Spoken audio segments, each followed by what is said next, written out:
If your mind starts racing the moment your head hits the pillow, or you find yourself stuck in an endless loop of overthinking at night, then this episode is for you. I'm joined by Joseph Pannell, a sleep expert who overcame 20 years of chronic insomnia after hitting rock bottom, and who now helps others do the same using the gold standard science-backed methods. He's worked with major UK organizations like NHS and the Ministry of Defense, and in this conversation, we will share practical insights to help you finally get the rest you deserve. Let's get started. Hi, everyone. So we've got a fantastic episode today. I'm here with Tati, and she works with individuals with high functioning anxiety. So people doing well on the outside, achieving well on the outside, but very much struggling on the inside. And what I found is there's a huge crossover between people who have insomnia, perfectionists, type A personalities, and the desire to achieve and to control and perfect. And we're going to share our expertise on how to help deal with these thought patterns, because if you've got these obsessive, anxious thought patterns that bubble up in the middle of the night, that's certainly going to impact your sleep. And so that is going to help you deal with these thought patterns in a really holistic kind of way. And I think it's going to be absolutely fantastic talk, because I've been on Tati's channel. It's wonderful. And yeah, so please do stick around to the end of this interview, because you're going to hear some absolutely amazing stuff, I'm sure. And just as a little introduction on me for people on Tati's channel, I work with people who have insomnia, and I came to this work after suffering with it for 20 years myself. Very deep down the rabbit hole, anxiety from it, depression from it, lost my house from it. And after it, I overcame it with CBTI, which is what's known as the gold standard treatment within the NHS in the UK. And then trained in sleep medicine. And now I help people day to day who suffer from insomnia. So Tati, welcome to the channel. I'm really happy to have you here. Can you introduce yourself, please, in a way that were probably a little bit better than I did it? Yeah, thank you so much, Joe. And you know, I think that you have an excellent channel, and I'm glad to be having this conversation with you, because it's something that is, I think, much needed. And like you're saying, there can be this overlap between the two of being like high achieving and, you know, perfectionistic, and then also struggling with sleep and potentially to the degree of having insomnia. And so a little bit about myself. So I specialize in high functioning anxiety, and I am a licensed therapist and coach. And I basically came to this work because I've personally experienced high functioning anxiety myself, and I reached a point of burnout and realized that something needed to change. And a lot of that, it wasn't necessarily about changing things externally, although that was the path for me, but it was more about like internally, how I spoke to myself, how I thought about things, and how I managed my time and set boundaries, and all of those things that helped me to get to where I am, and helping other people with similar struggles.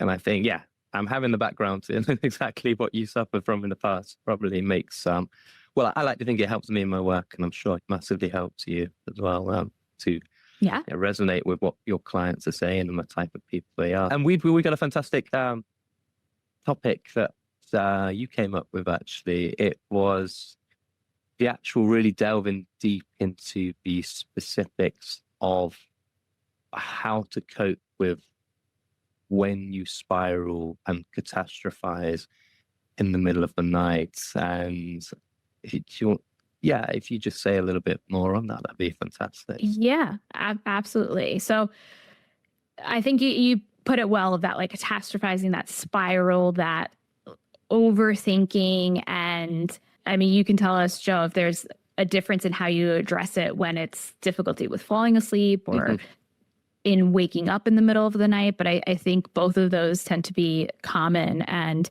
kind of just like the never ending stream of whether it's things on the to-do list or, worried about a meeting the next day or, thinking about the worst case scenario, fearing that you're going to drop the ball or that you forgot something or, just all of the things that can go through our minds when we're really just trying to let go and rest. Mm-hmm.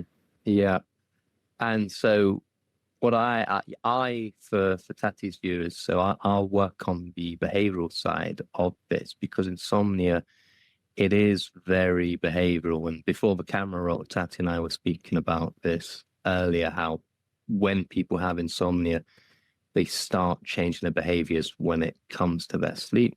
They start spending longer in bed, which then turns the bed not into a place of calm and happiness, which most people associate the bed as being, to a place where you problem solve, you ruminate. And when you really get deep down into the rabbit hole of insomnia, people start associating their bed as a really scary, horrible place that they don't like to be in. I've had people describe it as a torture chamber and, bed of nails. And it's really from your behaviors and how you choose to manage these thoughts, and that causes you to start associating the bed as this really horrible, negative place you don't want to be in. And then that leads you down to a nightly battle with your sleep. And so insomnia is very behavioral and it's very thought pattern led. And we're going to, help deal with your thought patterns when you're in bed. And I'm going to provide some really helpful behavioral changes that you can start doing to prevent the nighttime awakenings and hopefully help you fall asleep quicker. And Tati's going to work on what to actually work, how to approach your thought patterns when you do actually wake up in the middle of the night or it's taking you ages to fall asleep. So I think a fantastic topic because something everyone will resonate. Even good sleepers will have these occasions where they are in bed and they are really fighting, forcing and pleading with their sleep. And if we can help people manage that, I think it's going to help a lot of suffering, because if you can sleep well at nighttime, then everything else in life will fall into place. Because I don't want to overemphasize how important sleep is, because people who are not sleeping already know that, because they know how it feels when they're not sleeping. But if we can get your sleep back on track, it's going to make everything else in your life fall into place. So let's have your expertise on this. So you're in bed, middle of the night, you've just woken up, and what kind of comment with the clients you work with, what kind of thought patterns might start to spiral and spin? Yeah. And I want to get to that. Can I actually ask you to back up a little, and maybe for people who don't know, because, Yes. maybe people that are coming from my audience might not, like, I'm sure everybody probably knows the term insomnia, but like what actually, can you just define what insomnia is versus, like you're saying, somebody who's maybe like waking up in the middle of the night here and there? So there's a huge difference between someone with insomnia and someone who occasionally has a short-term sleep problem, or someone who struggles with sleep occasionally. So someone who struggles with sleep is someone who might wake up in the middle of the night once or twice a week, and perhaps it takes them an hour to fall back to sleep, or someone occasionally, a couple of times a week, maybe it takes them a little while to fall asleep, and they might lie in bed a bit anxious and stressed for a time. That's normal sleep. That is a normal sleeper. So even good sleepers only sleep well, probably only about 80% of the time. And so there's no such thing as a perfect sleeper, because nobody sleeps perfectly. That's just a normal sleeper, and this is what everyone experiences. Insomnia is very different from sleep disturbance or poor quality sleep. So actual chronic insomnia is a 24-hour condition. It's obsession, it's control, it's fear of the bed and the bedroom. It is changing and rearranging your entire life because of your sleep. So it's 1,001 ritualistic, obsessive behaviors that you have to do in order to try and make yourself sleep. So you've probably seen all the little tips, tricks, hacks online. I'm not sleeping well, so I need to start eating kiwi fruits before bed. I need to have herbal teas before bed. I need to take these supplements. I need to spin around the circle 3 times around my head in order to sleep. And so I need to do thousands of things in order to try and sleep. And because I can't sleep, I need to do 1,001 things to protect my sleep. So I can't now watch any blue light before bed. So I can't watch TV. I've heard that I can't eat late in a restaurant, or I can't eat late. So that's all my eating out in a restaurant. That is now off the table. I can't exercise too soon before bed. So that's my exercise group that I used to enjoy, where I would meet up with friends like a normal person, a normal sleeper would do. That's now off the table. So I can't do that anymore. So that is your entire life controlled and dictated by your sleep.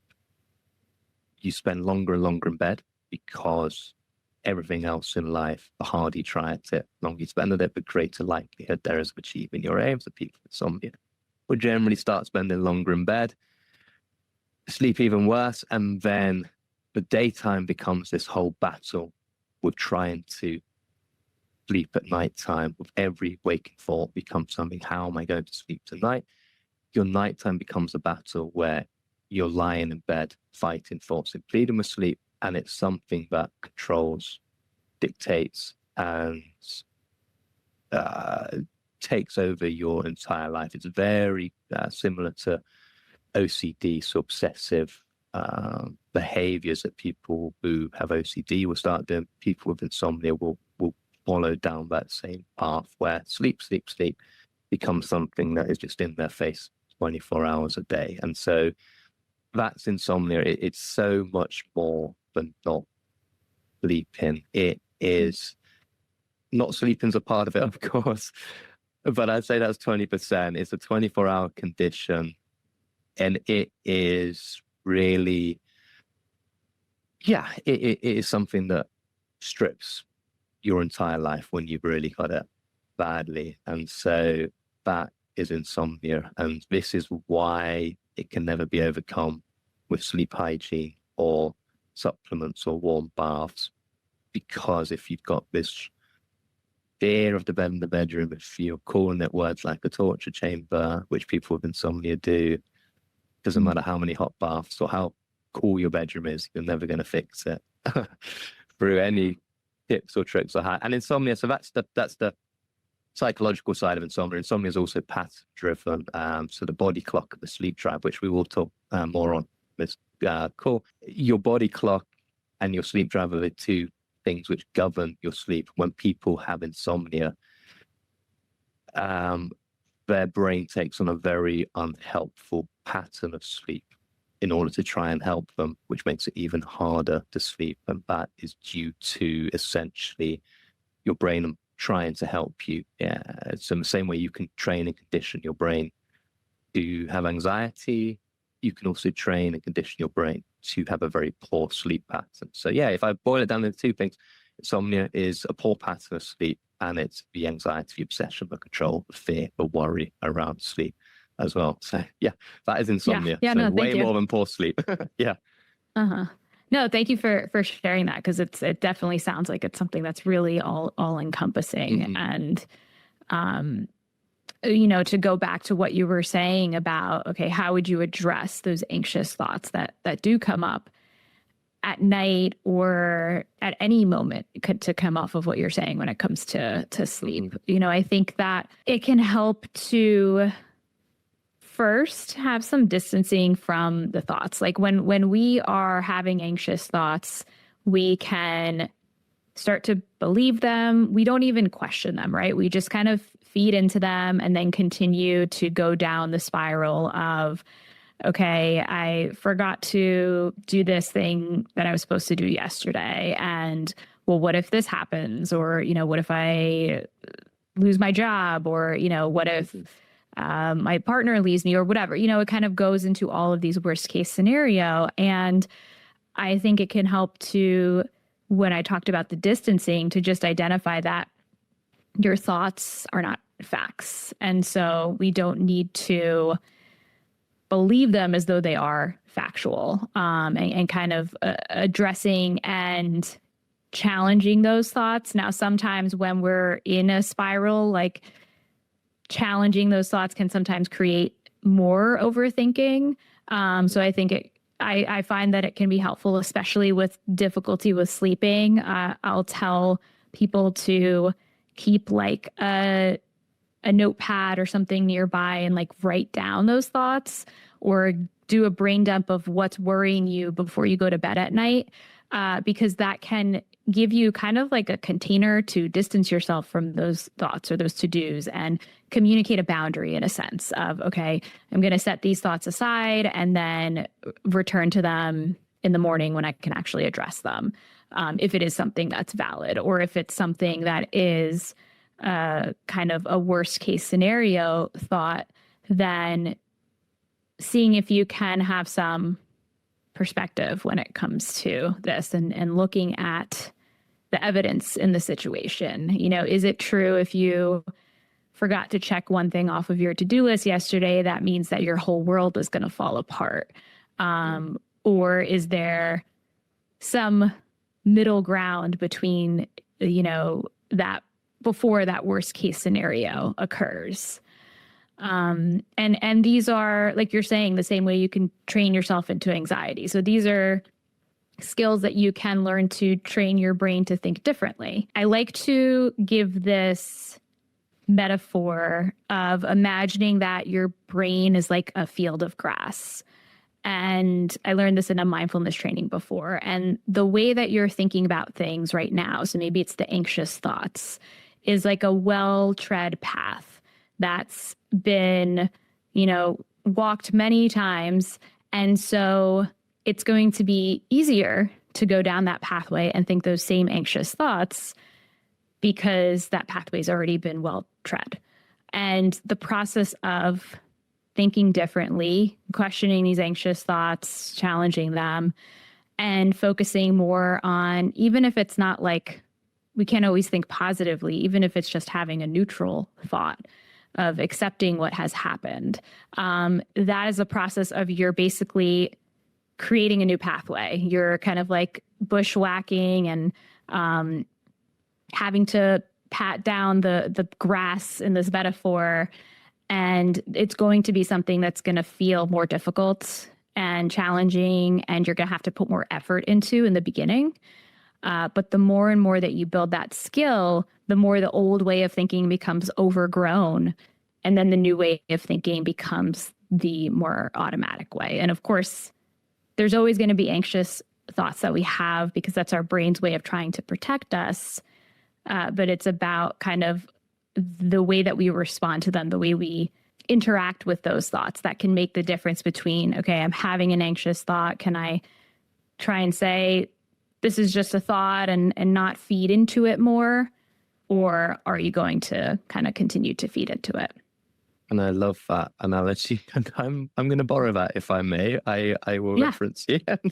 Yeah, absolutely. It's and that is incredibly helpful for sleep, to not only write down these thought patterns before you go to bed, but to actually challenge them and reframe them, because the brain is, like you said, if you're always walking down that same path, that's just going to get tread, and that's the only path you're going to walk down. But certainly I found that the brain, it loves habits, because habits are easier to put it in. Yeah. So whenever I'm driving and I need to go off at a different junction, the amount of times that I will then miss that junction because I'm so used to always driving down that same road and always driving down that same path, probably half the time I will have to then go, but or even a minute before, reminding myself I had to go off at that different junction, because the brain is so habit driven. But the habits and the thought patterns aren't always the best ones that serve us, but just the easiest ones. And the brain is hardwired for anxiety and catastrophizing and negativity, because we're not the top predators. We human beings generally do tend to be quite anxious people, and just to have something quite practical in place, like you said, about writing things down before bed and then challenging and reframing these thought patterns, is incredibly helpful. analogy I like to use is imagine you've got a friend of yours in the road and then a car's coming towards them and you can see the car coming towards them and they haven't seen it. You're going to shout at them until they take action and do what you want them to do. You're going to shout louder, you're going to shout louder, you're going to keep shouting, but your friend is still in the road and isn't taking any action. And that's kind of what's happening with your brain in the middle of the night or just before bed.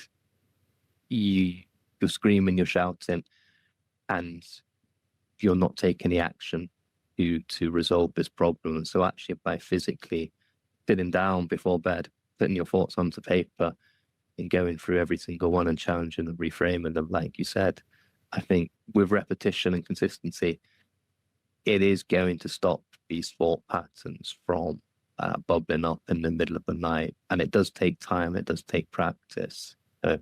Like you said, with the well-trod path, it's not something that happens immediately because you have to get out the bushwhacker and the mower to tread a different path, because the brain is always going to want to return to the easiest path that it has laid out already.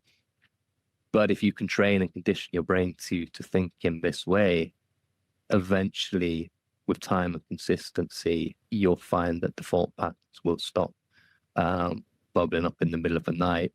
Or if they do, the brain will remember that you put it down on a piece of paper and dealt with these thought patterns already. And so, yeah, it sounds a very simple thing to do, but when it comes to sleep, it is about doing the thought patterns of behavioral changes over a long, consistent amount of time. And this is where a lot of times when it comes to sleep advice and insomnia advice, it trips people up because people think they need to do thousands of things in order to sleep well at nighttime. Often it's just about doing a few things with repetition and consistency to get your sleep back on track. And yes, certainly dealing with your thought patterns in that really proactive way, incredibly helpful to people. So yeah, fantastic. Yeah, I think, and I like that analogy. That's yeah, I'm gonna use that if I may. Yeah, it's a good one. I can't take credit for it. But yeah, I think credit also, for my analogy. one other thing to add and that I find to be helpful is even asking yourself when thoughts are coming up, is this helpful? Right? Like, and I think that connects to what you're saying of not taking action, right? Like thinking about your to-do list or your worries in the middle of the night isn't helping anything, right? It's not, it's only making you feel worse. You're not accomplishing anything or addressing these concerns.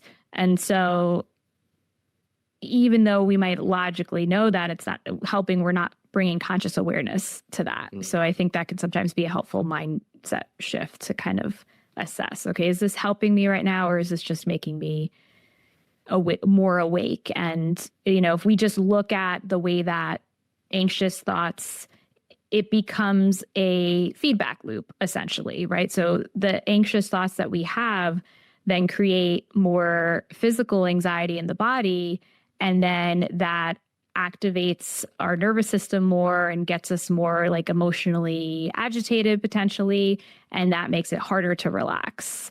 And so it's oftentimes accomplishing the opposite of what we're intending to do. Yeah. And it's thoughts are so automatic, but it's very rare that the thoughts you're having are helpful thoughts. So just having that, and with repetition of doing that, the brain will start to ask itself that question, and that can help stop that physiological response. And that's that ties very importantly into sleep. So when we're looking at the mechanism of sleep, I talked about sleep drive and the body clock earlier. But this physiological response to stress, so hyperarousal or the fight or flight stress response, this is something that can interfere with your sleep at night time. So really nice way of thinking about it. And my viewers will have heard this analogy before. My new ones won't, but people, so bear with me on this channel, but this will all be new for your viewers. Imagine a wolf were to walk into your bedroom. heart rate, body temperature, adrenaline, cortisol, sweaty palms. It doesn't matter how sleepy you are. If you've got that drive to sleep, you're going to be wide awake because there's a physical, tangible threat to your safety. And obviously, we've got houses with locked doors and everything is fine and lovely, but we're still running the same brains, essentially, in this old software from caveman times. So with these anxious thought patterns, the brain will respond in exactly the same way as if there was a physical, tangible threat to your safety. It doesn't matter how sleepy you are, if you've got that drive to sleep. If the anxiety starts to creep, then you will get that same response that you would if there was a physical, tangible threat. And the brain is going to do everything it can in order to keep you awake at night time. If we go into the actual practical side of helping people sleep, it's about strengthening the first mechanism of sleep, which is what I talked about, the sleep drive.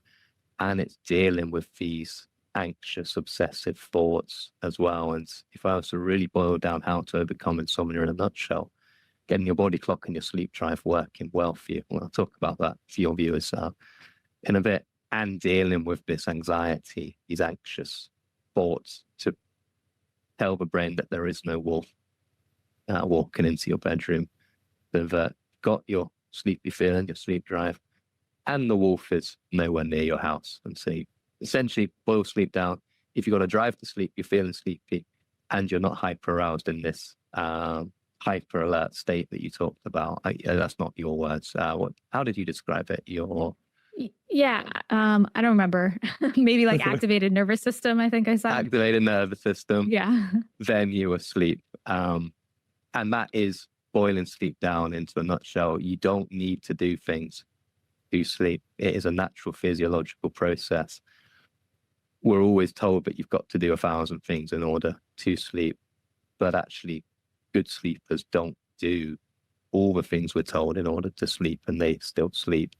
It's when you start trying to do thousands of things in order to try and make sleep happen, that's when sleep becomes very tricky, because it's like sitting at the dinner table trying to feel hungry and then getting angry and stressed and annoyed that you cannot feel hungry, even though it is a natural physiological process. But no one knows about about sleep, because all the messaging when it comes to sleep insomnia is do more, try more, fix more, force more.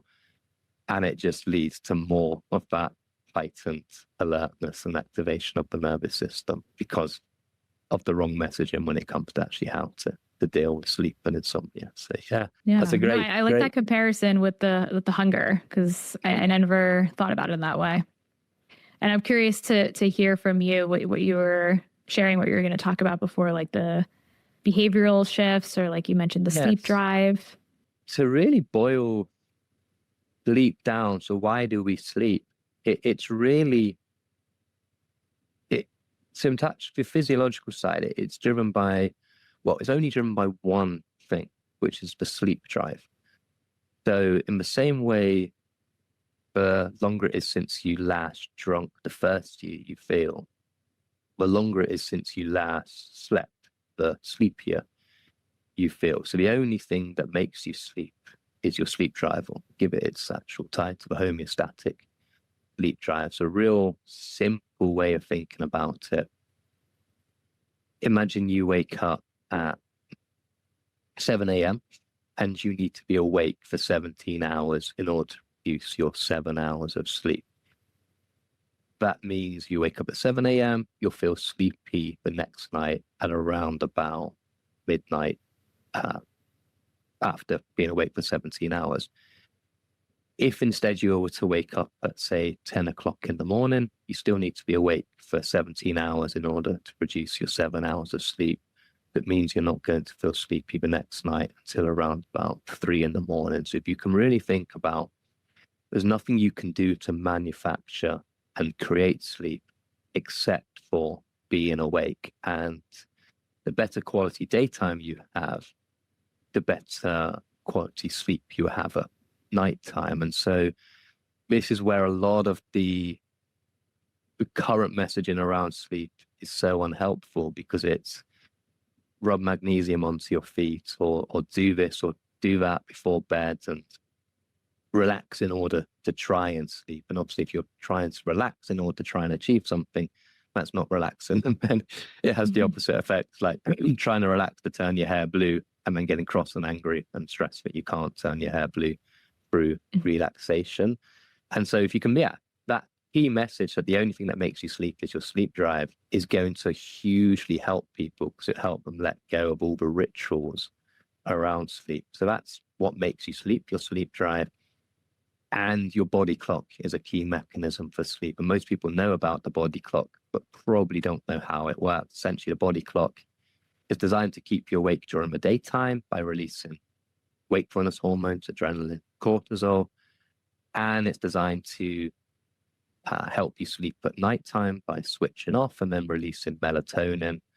Melatonin will combine with your natural drive to sleep, your sleep drive, and then you will, as long as you don't have hyperarousal, the activated nervous system, you've got your melatonin from your body clock, got the drive to sleep from your sleep drive, and then you'll drift off to sleep when these two things combine.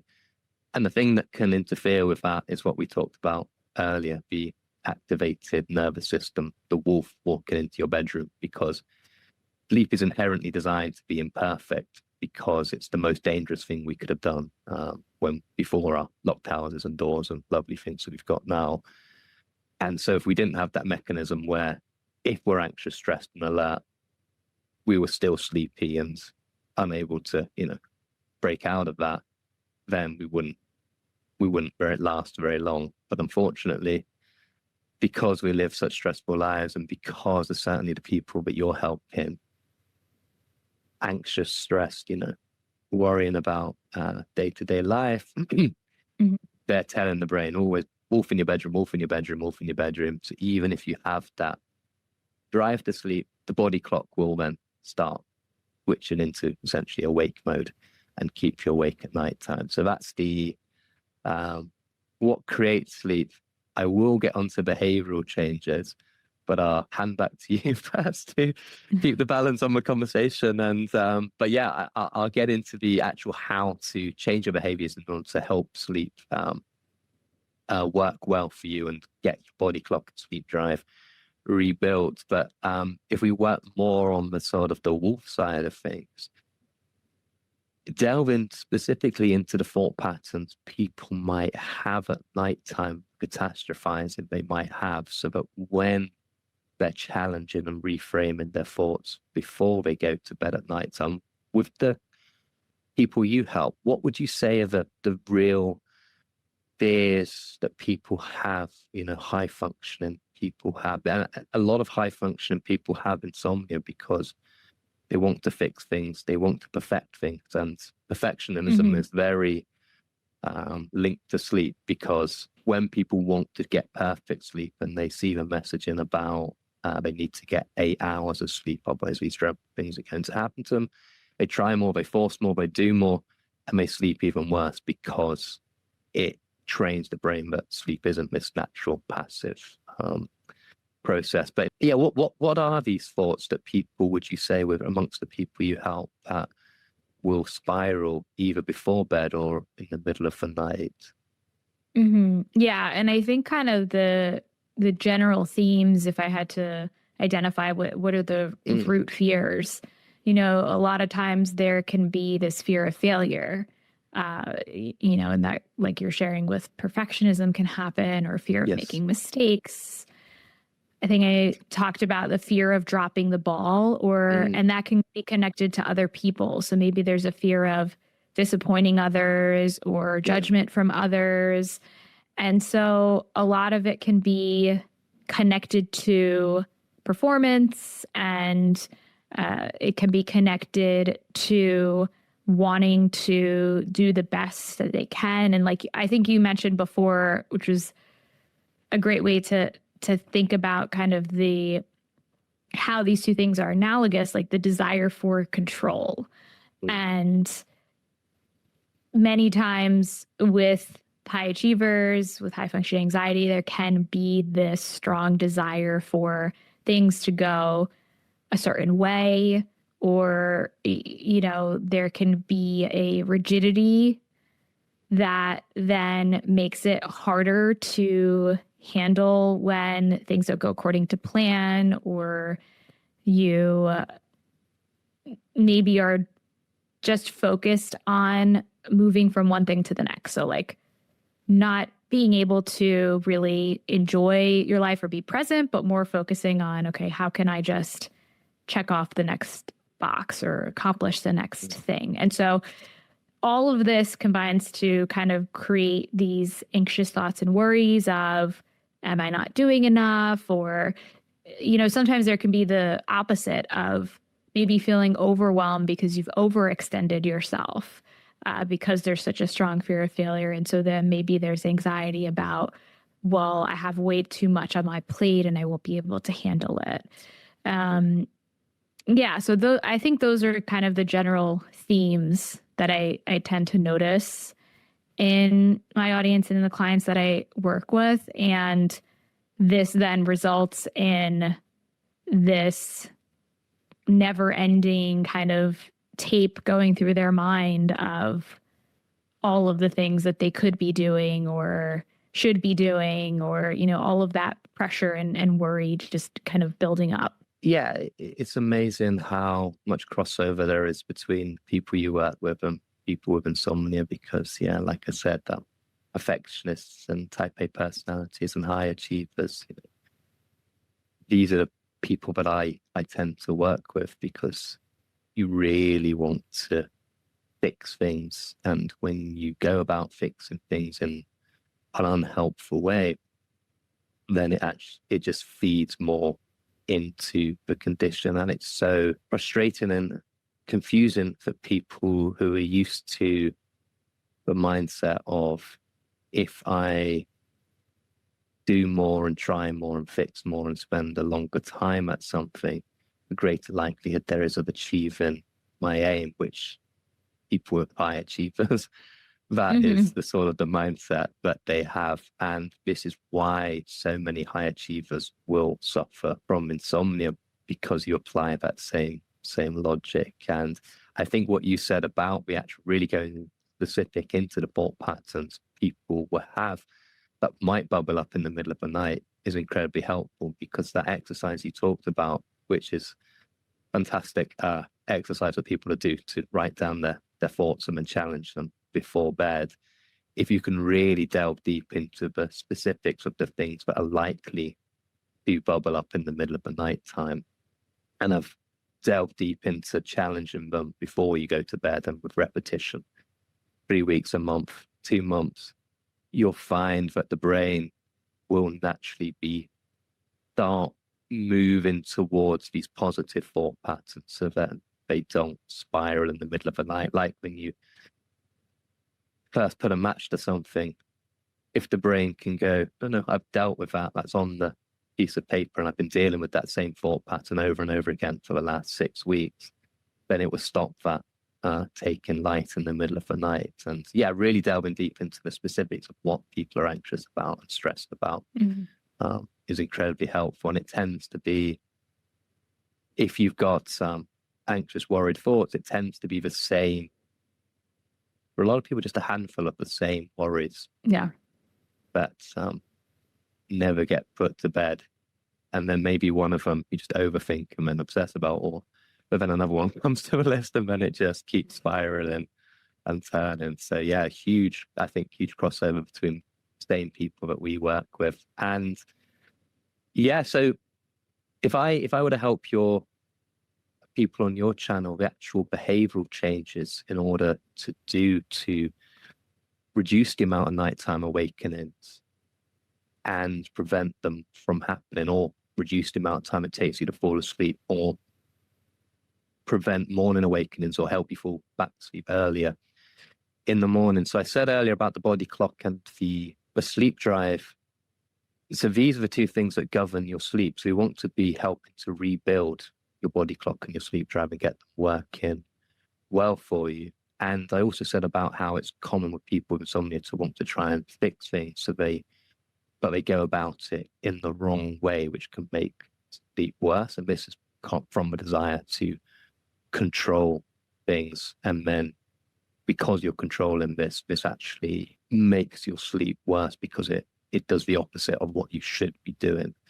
So very common when people start struggling with their sleep is they will, because they're so desperate to control things and fix things, they say, oh, well, okay, so I need to get myself my 8 hours of sleep or my 7 hours of sleep, which is actually, by the way, complete nonsense. Sleep is like shoe size.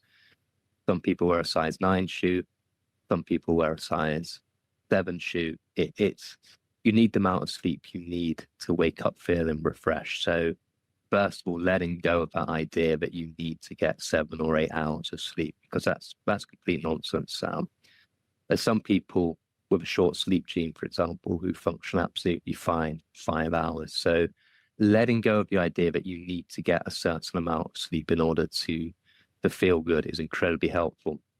So letting go of that essentially is very helpful. But also the brain, when you start sleeping poorly, it wants to do more to try and fix it. And a very common thing that people I see over and over again with people who are struggling with their sleep is they say, okay, well, I used to sleep well and I would spend 7 hours in bed. And now I'm really struggling with my sleep. Now I need to spend 8 hours in bed in order to try and get my 6.5 hours sleep. That's not working. In fact, I'm sleeping even worse. Now I need to spend 9 hours in bed, 10 hours in bed, 11 hours in bed. And this is no exaggeration. When I had my own insomnia, some days I was spending 14 hours in bed trying to get any sleep at all, but 5-6 hours. And a good analogy to think about, imagine you had a 7-inch pastry dish. You've got 6.5 inches worth of pastry. So someone's sleeping 6.5 hours. And if you were to spread this 6.5 inches onto this 7-inch pastry dish, it's going to fit pretty well. Now imagine you've got a short-term sleep problem and you want to fix it. So you're now spending 9 hours in bed. You've still got the same amount of pastry, but you've got now a 9-inch pastry dish. If you were to spread this 6.5 inches worth of pastry onto this 9-inch dish, it's not going to reach the end. So it's be someone waking up that before their alarm sounds, it's not going to start. So somebody taking ages to fall asleep, tons of holes and gaps in the middle. Somebody waking up multiple times throughout the night, a big gap in the middle, somebody waking up at, say, 3 a.m. and then taking them 2.5 hours to fall back to sleep just before the alarm. Or maybe that pastry would fit onto the dish, but it would be really thin and fragmented, and this is people that sleep, but they kind of feel that their sleep is very active and alert. They get strange dreams. They never feel they get deep sleep. So simply with that awareness of, okay, so when I was a good sleeper, I only used to spend 7 hours in bed. Now I'm spending 9 hours in bed. I'm sleeping even worse. So often, a huge problem with people in summer is spending too long in bed, more time in bed, giving them more sleep opportunity than they actually need. So go back to the pastry dish, shrink that 9-inch pastry dish back down to the 7 inches that it used to be. Again, that pastry, after a time, it doesn't happen immediately, will fit onto that dish almost perfectly again. And so a very intuitive, natural thing when you're struggling with your sleep. I need to do more, I need to try more, I need to fix more. I'm going to spend longer and longer in bed. And it sends people down the wrong path when it comes to their sleep. And often this can stem from the messaging of you need to be getting X hours amount of sleep. Otherwise, you're not going to, all these bad, terrible things are going to happen to you. It's complete nonsense. Correlation is not causation. They've never done a study that insomnia causes long-term health problems because it's impossible to run, because you can't separate insomnia and health concerns. I could go more into that, but there's a fantastic article that if it's a concern of what insomnia is doing to your health by a guy called Alexey Guzey, Alexeyguzey. People can Google that, and that will hopefully put your mind at ease about actually no, poor sleep doesn't cause long. It makes it feel awful. It can ramp up anxiety, cause short-term health concerns, but long-term health concerns never been proven. And so, yeah, that's a huge behavioral change that is going to help most people, just having that awareness of what did I used to spend, how long did I used to spend in bed when I was sleeping well, and reducing your time in bed to a similar amount to that. This ties into what I would do with CBTI, where you would actively, to help rebuild people's pattern of sleep, you'd start them off reducing their time in bed, say 6 hours. When their sleep becomes predictable again, when they get the confidence back that they can actually sleep, when the quality improves, you then gradually start increasing the amount of time people spend in bed. But yeah, so firstly, if we're helping to deal with the anxious thought patterns in the middle of the night, you're going to have them less if you're not giving yourself such a huge opportunity in order to have these anxious thought patterns, because the longer you spend in bed trying to sleep, that's more than the body needs, then you're going to essentially spend ages in bed fighting, forcing, pleading with sleep. And if you're not spending that amount of time in bed, if you haven't given the brain back, and it's not that you sleep less, you sleep longer or exactly the same amount of time that you used to spend. It's just the majority of your time in bed is spent actually sleeping. And if the bed then becomes a place, it's not a place where I lie in bed frustrated, angry, stressed, worried, it's a place where I do actually sleep, then the brain starts seeing the bed again as a place for sleep rather than rumination, anxiety, stress. And so then it helps also deal with the thought patterns people have around sleep. So it's incredibly important to know what to do, how to deal with the thought patterns and change your thought patterns with what you were talking about earlier. But by simply this one behavioral change, this is literally, if I give one piece of advice for sleep, well, I'm going to give 2 pieces of advice for sleep. Well, let me give a handful. Wake up at the same time every single day to get your body clock and your sleep drive anchored. And we talked about that earlier, why it's so important to anchor your sleep drive and body clock, because if you can keep that consistent and regular, the body clock will know what time to switch off at nighttime. The sleep drive will help you feel sleepy at the same time each night. Give yourself enough sleep opportunity, but not too much. I deal with number 3. We'll talk about it in a little bit, how to respond if you do have these anxious thoughts, aside from writing them down before bed. What was I on? Wake up same 3. time, You less just finished sleep 3. opportunity. What to do in the middle of the night, and essentially do things in the day that a normal sleeper would do, a good sleeper would do. When people start sleeping poorly and they start doing rituals and obsessions during the day in order to try and sleep well at nighttime, then their entire waking existence becomes about sleep. And if you spent the whole day thinking and obsessing about sleep, and on Reddit and Facebook forums and looking at all the really unhelpful YouTubers telling you about supplements and scaring you about the health concerns about sleep, you're going to bring that anxiety and that fear about sleep into the bed and the bedroom at nighttime. So doing the behaviors of a good sleeper, and that includes going out to restaurants, exercising before bed, watching TV before bed.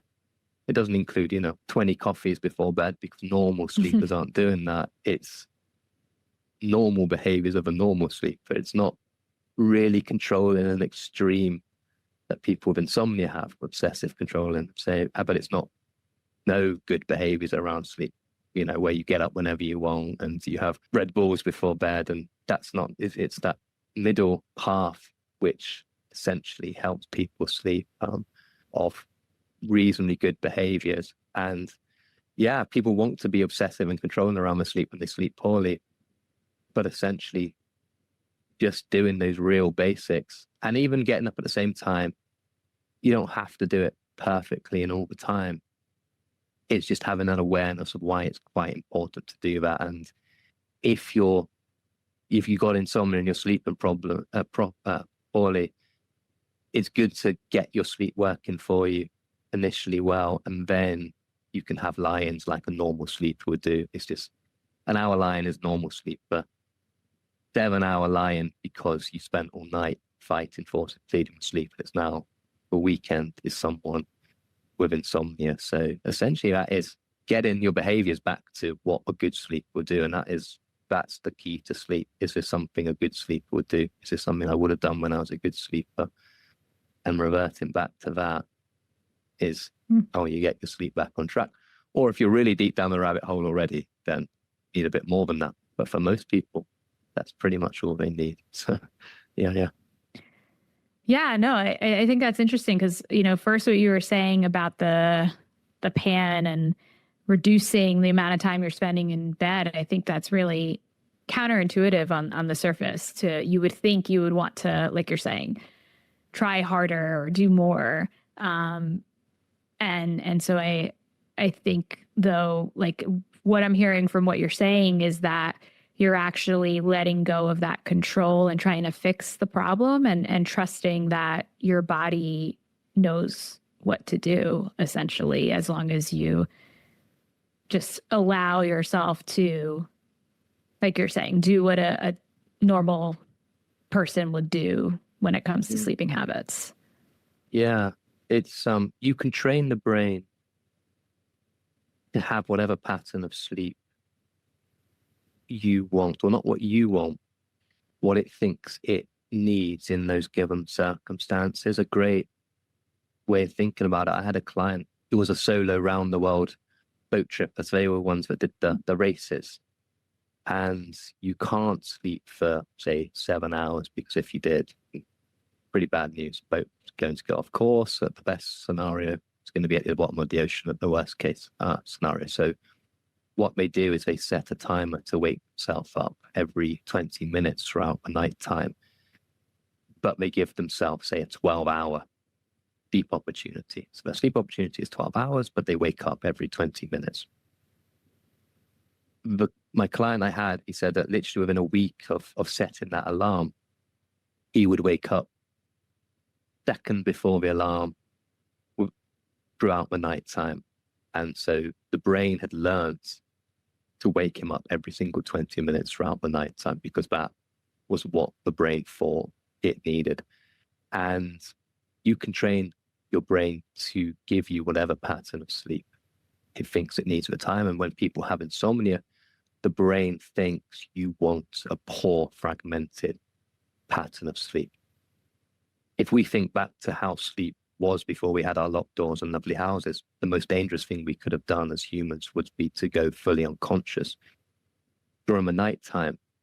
So if the brain thinks that you are sleeping in this really dangerous environment, which it will think if you've got a lot of anxiety, if you worry, stress, you're anxious in the middle of the night, it will think that you are sleeping in a really dangerous environment.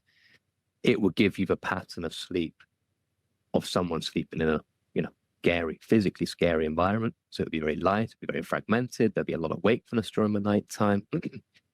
And so essentially it's about retraining a healthy pattern of sleep into your brain when you start struggling with insomnia. And you can do that through simple, and I say simple, not easy, because with your grass analogy, changing any habits is very hard to do, especially if you've always had that mindset that got you into insomnia and poor sleep in the first place, of try more, fix more, spend longer in bed. To go against that is a hard thing for people to do initially. But, living with poor sleep or insomnia is incredibly hard. So it's about actively choosing to do the opposite of what your brain is telling you to do when you've got insomnia. But actually it's not, because the behaviors of good sleepers and the thought patterns of good sleepers are what you used to have before you had insomnia. So it's only really going back towards everything you used to do. And 99% of my work is getting people to eject everything else they've seen online, or all the other nonsense when it comes to sleep, the hacks, the tips, the tricks. Just get really back to the core basics of how to sleep. And 4-year-olds know how to sleep. They just haven't, they become people with insomnia or poor sleepers when they learn the other behaviors that aren't helpful. But everyone intuitively knows how to sleep. We don't teach a dog how to sleep. Everyone knows. It's just that people forget. And yeah, that's insomnia. That's what it is. Yeah. But, yeah. A lot of helpful information. I learned a lot today. Yeah. I think, yeah, that's in terms of actually the thought patterns. Have you got any closing help for people, would you say, or any other strategies that they can do, or even just messaging, but everyone thinks and feels the same way? And actually, because I think you touched on it earlier, guilt about not functioning well or shame from that. And this is something that people with insomnia feel, with guilt, but they cannot, because of their sleep problem, that they step back from their life and they're not the person that they want to be. It's something that comes up all the time with my clients, guilt and shame, and because they're not achieving or because of poor sleep. What would you say to, well, the same people? I think you have this very similar people that I work with. How would you help people deal with that side of things, would you say? Yeah, no, I think that's a great question. And I would say that there's nothing wrong with you. Like you were sharing, it's something that you've learned.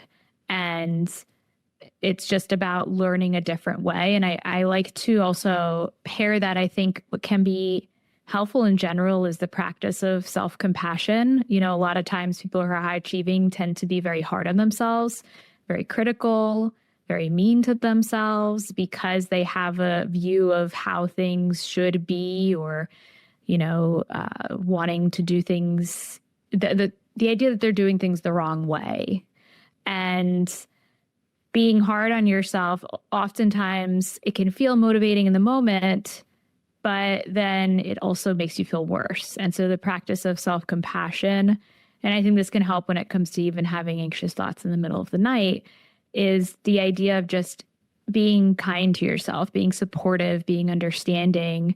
And one example of this with like anxious thoughts is if you're having worries about your job or your family or whatever else in the middle of the night, how would you support somebody that you care about that's having worries about that? You would say, like, I know this is tough and I know this feels scary, but I'm here for you, or it's going to be okay, or whatever, kind of the same way that you would support others, turning that support inwards towards yourself. And that can also have the effect of calming down that fight or flight response, so that you're then not in this activated state, but in a state where you're feeling more safe and calm. Yeah, and that's what a lot of people struggle with. People are much kinder to others when they are to themselves, and it's I think that's an important thing. And then they get angry and cross with themselves. They're kinder to others than they are to themselves, and that adds another layer of stuff. It's a really hard thing to cultivate, but I think just that general acceptance that it's just a part of being human. One of my favorite quotes is, suffering is asking from the world what it can never give you. And you just create more suffering if you are suffering about the fact that you're suffering, or that you're have these thoughts about yourself, or these guilts and this shame, and then it just adds another layer. And I think the understanding that's how humans are wired, and that's how we are, and just that it's normal. And I think that was a really lovely thing to say, to normalize it, because when you can say that everyone, most people I know are like that. I was like that with my insomnia, and I still am, very much still today. I can be very hard on myself. And I like to say that with people. I never present myself as having it all sorted and fixed. I know about sleep, but this is still something that I still do struggle with. The perfectionist thinking, this is what got me into insomnia in the first place, and being too hard on myself and whatnot. But yeah, I think just normalizing that is incredibly helpful. Good message. Thank you very much. I think this will help loads of people. I think it was great. So for my viewers, I'll let you, Tati, because like I said, a huge crossover between the type of people who have insomnia, people on my channel and people on your channel. I've looked through loads of your videos, and they're really good. And I think in terms of helping people with their suffering and their thought patterns and the guilt, and you really go deep into that. You know, there's no surface stuff. I think because it's not, insomnia isn't just sleep. It's everything. It is the guilt. It is the shame. It is the anxiety. It is the fear. And I think your channel's amazing for that. So do you want to, say, you're going to say it way better than I can. So give people a little. Yeah, no, thank you. I really appreciate it. And so my channel is Calmly Coping. I have the videos I put out on YouTube, but I also put it out in podcast form. So you can also listen to it wherever you find podcasts. And like Joe just shared, and like I mentioned before, so it's really just focused on helping high achievers who are struggling with high functioning anxiety. And, you know, I think it's more specific than just like general tips, and more focused on that mindset of being hard on yourself and having difficulty relaxing and everything that goes along with that. And I have I think I'm more than 200 episodes at this point. So there's a lot to go back on. But I look to hear from you, Jose, for my viewers and listeners, because I know that you have a lot of great videos and resources on insomnia. And, you know, I know what you shared today was just kind of a taste of that. So, can you share more about that? Yeah. And so my channel is essentially more of what you've heard today. So no tips, tricks, or hacks, or all the usual things that people hear about sleep. It is CBTI essentially, but CBTI is a cognitive behavioral therapy for insomnia, done in a much softer, more gentle, more holistic way, which doesn't reinforce the obsession and the control around insomnia. So CBTI is wonderful. CBTI done in a very restrictive way isn't so wonderful. So essentially, I've taken everything that I know from suffering with insomnia for 20 years, a deep understanding of the mindset behind insomnia, taken the core principles of CBTI and taken what helps, what doesn't, and discarded what doesn't, changed and adapted what works. And then, I provide everything that you're going to need on that channel. And again, it's not surface level stuff. We've got videos delving into topics like guilt people have around insomnia, the thought patterns people have, how to cope after a poor night of sleep. I hope I provide something that people with insomnia feel understood for the first time in my life. And that's a real issue with insomnia, that they never feel understood with this condition, because they're always told, have you tried really surface level sleep hygiene stuff, which are never going, if you're terrified of being in bed at night, that's not going to do it. And so, it goes deep into thought patterns and provides practical things that you can start doing from tonight to get your sleep back on track. And people have, just from my channel, overcome their insomnia, and that's there for you if you need it. And I'll provide a link to your channel I'll put it in the comment section. I'll put it in the description box as well. And so it'll be there for people. And I really do, everyone, have a look at Tati's channel, because it's lovely. It's really, it's good. And I know that a lot of you will be overtriers and overachievers. My favorite is just be good enough, and if you can be good enough is good enough. And stop trying to be perfectionist, and stop trying to get upset if you're not perfectionist. Anyway, I'm rambling at the end of this. No, it's all good. Yeah. I'll leave a link to you as well. And I think that you have an excellent approach when it comes to helping people feel understood and giving them practical things without, like you're saying, all of like the myths and like extra stuff that doesn't always help. But yeah, thank you so much for this conversation. Thank you. I really enjoyed it. I'll see you on my next episode, everyone. Ta ta ta.